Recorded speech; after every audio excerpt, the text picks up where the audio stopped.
Etmiş iki aşir ayda,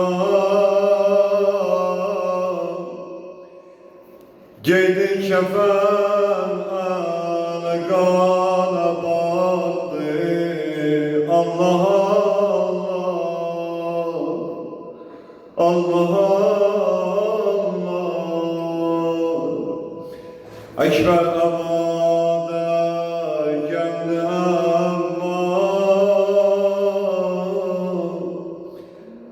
Asgar susuz göz yumdu yattı. Allah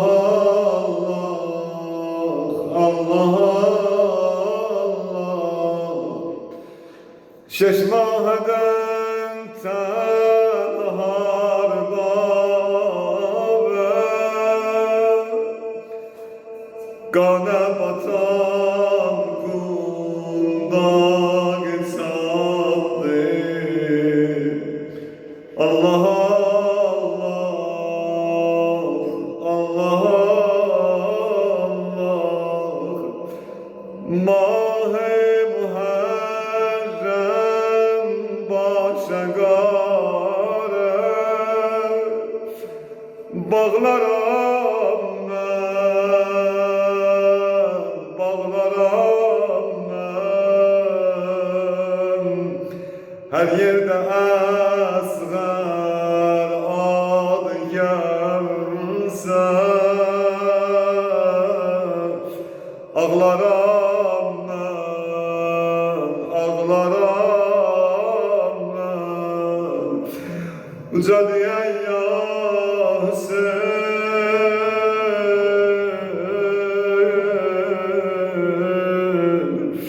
ağa yandı baladı kollarına, dembeden bu savunur Şehbalanın üz gözüne. Diyal nəzər və əzizim söhbətində dedi bir balaca balaya, eğer doktora aparsan kalbin razı olmaz, ona bir iğne vururlar. İmamın kucağında bala yoklandı.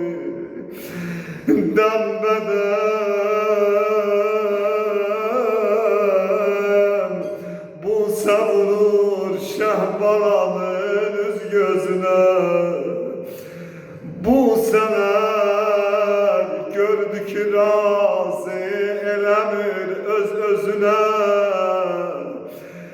Gördü kan keçmeli bir kan değil, yaktı yüzüne. Şene bak, izzete bak, gör ne ucalttı balanı. Özü kibleydi kucağında uzattı balanı. Lay lay vallah, lay lay vallah. Aman aman aman aman aman, Asgar'ın tez tez öpür kanlı lebi nuşinden. Belə avara qalıb imam bala qucağında meydanıda. Allah qəlbi və bala dağı, cavan dağı vurmuya. Ay Mah-ı Muharremdə Əbi Əbdillahı yad eləyənlər, o əlləri qundağa qalan balanı yad eləyənlər. Əsğərin tez öpür kanlı lebin uçundan. Balanın kanı süzür sinesine duşundan.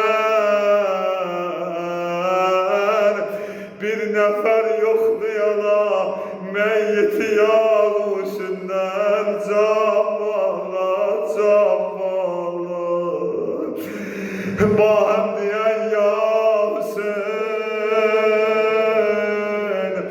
ağam ağam ağam ağam ağam ağam. Seni çok yormayam, Her kardeş da çetine düşende, dara düşende neyleyen, kardeşin dadına sesleyen, İmam bana böyle bastı bağırdı, yüzün dolandırdı yargın semtine. Dedi ya vermez, balam ellerde kalıp, ay kardeş, ay kardeş, ay kardeş. Abbas demirəm, dadimə cəlk eyləməyə, gəl qardaş, yox, bilirəm, cismin olub zinəti məqdər qardaş, amma sənin ələm zəhracadı, əvəlməz, əvəlməz, əvəlməz belə xəcalət çəkirəm, xeymələrə gedəm, ay qardaşım. Abbas bir bu illeten yetir, Hüseyin ve el kardeş, Asgar Zeynep'e ver, git yine dincel ay kardeş. Ama